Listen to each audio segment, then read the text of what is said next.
Φωνάζει για το σύστημα. Γενικός αρκετός θόρυβος εδώ στο γήπεδο. Παπα-Νικολάου παραμένει στο Wells. Ο Ρόμπινσον θα πάρει την προσπάθεια. Που έκανε 3 λάθη αυτό το πρώτο περίοδο.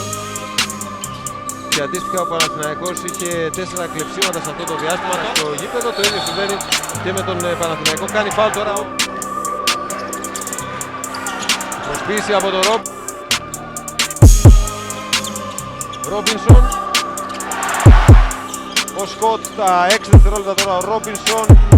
Βηματάκι πίσω για να φύγει από την σχήμα από τον Χάρη Μαρκόπουλο. Από την άλλη πλευρά για τον Ολυμπιακό είναι ο Μπίρτς, είναι ο Γκριν. Τώρα ο Ρόμπινσον περνάει από τον... μεταφέρει πολύ γρήγορα το παιχνίδι κάτω από το καλάθι. Ο Ρόμπινσον με...